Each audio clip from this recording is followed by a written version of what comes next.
Hello again. We're here to see the latest in our interview series of award winners for 2025. And today I'm delighted to be joined by Lona Kornov, who is going to be recipient of the institutional award on behalf of the Danish Centre for Environmental Assessment at Aalborg University. Now, of course, we all know Lona. She is our incoming president for the coming year. But for this award, it's very much for your day job, if I can call it that, in terms of your focus at Aalborg. So perhaps we can start, Lona, by just giving a little bit of background to the centre and how it got set up, the focus on it. Thank you so much, Gary. First of all, of course, I'm very honored on behalf of my colleagues in the centre to receive the award. And so a great thank from all of my colleagues. Well, the centre was established officially in 2010, but we continued the work of a research group that was already formed in 2004. But when we created the centre in 2010, it was with this very clear mission to connect research with practical applications. And that had to do with some changes in the Danish society, that we aim for becoming a more, you could say, like accessible gateway to the world of research, which sometimes can be relatively close. So that was the initiation of the centre. And we have, through all the years, had a great focus on environmental assessment, impact assessment in general, governance, and definitely a focus on building robust partnership across public, private, and civil sectors. That has been the purpose since we started, to become that bridge builder between societal actors and between practice and research.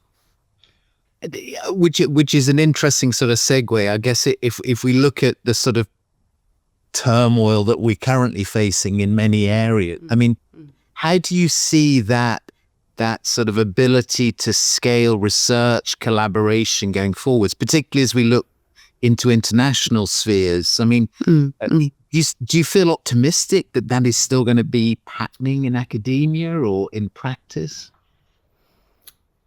Optimistic and realistic, I would say, because as you say, the turmoil is not to oversee these days. We have an environmental crisis necessitating robust impact assessment, political instability, economic fluctuation, technological disruption. So there are a lot of changes surrounding the practice of impact assessment, both from research side and from the practice side. And I think all these different factors that we could put under the heading of a turmoil is they can complicate the execution of impact assessment. And I think we all need to strengthen our ability to adapt to these conditions and integrate what I also think is like new realities into the IAIA processes. And I think that is so important for us to maintain the relevance of our work and the effectiveness. Absolutely. And I mean, obviously that is also pointing to how we stay relevant is also that embrace of technology and current practice, future practice, the promise of AI, for example. Obviously we've got our conference coming up very shortly, but you yourself and at the university have been very vocal in this sort of embrace of technology. Can you talk a little bit more about that as to where you see some of those opportunities? Yeah. First of all, I'm very excited for our conference in Bologna, and I think it's so timely that we are touching upon the artificial intelligence within our field, because it's such a rapid advancement of the technologies that we see, and it transform various sectors, including the impact assessment. So I think it's very, very positive. And I think we have not so far really utilized the potentials that we see within artificial intelligence, not just to make more efficient processes, but also to increase the transparency, democracy, but also to enhance the quality. And not just the quality of the assessments as such, but really the quality of, or you could say, like, increase the influence of impact assessment within policy making and decision making. So I think there are great potentials that we have just started to explore. And I hope and I truly believe that the conference will be a good occasion for us to share across different disciplines and explore the potentials. Yeah, it seems to me that there's still this sort of pull perhaps between the strategic role that impact assessment can play in terms of improving decision making, whether it's planning or projects, and then this procedural bucket that we get put into, I guess, in of just execution of nuts and bolts, and that is where we get into the legal challenge, the slowing down of processes. For many people, it's seen as that, and it'd be nice to think we can do a situation where that strategic element becomes really an important and a more important part of how we perceived. Yes, and if we are there along that journey can also increase the self-perception in a way of us as change agents, that no one are just tasked with conducting assessments. We are also responsible for steering projects and policies towards sustainable outcomes.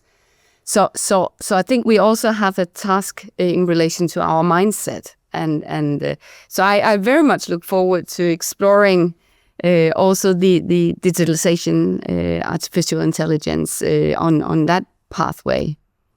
What would you say at the centre? Maybe a sort of a final question as to what are the priorities now that you're sort of focusing on? Is it that technology realm, or where would you say the key priorities are on? Yeah, the key priorities. The key priorities for us in the centre right now in relation to digitization is to set up governance structures for us to collect and share data, because data within our domain of impact assessment is so crucial for anything else we want to do. So that is one priority that we have. The other one is to explore AI agents, multi-agent systems, to really mirror the task, the workflows that we have within impact assessment that can not just enhance the efficiency, but also the quality of the work that we are doing, and can also be a mean for us to stay relevant, or even become more relevant for the decision makers. So that is some of the priorities for us as a centre. So, final question on that. If your advice to someone looking at impact assessment as a profession and coming into it, what is the key skill you think that people are going to need going forward to be successful and fulfilled within that profession? In general, or in general, that has very much to do with the mindset. Yeah. Very much to do with the mindset and how we perceive ourselves and perceive others, because impact assessment as such is not making any difference. It's a mean for us. It's people who make difference.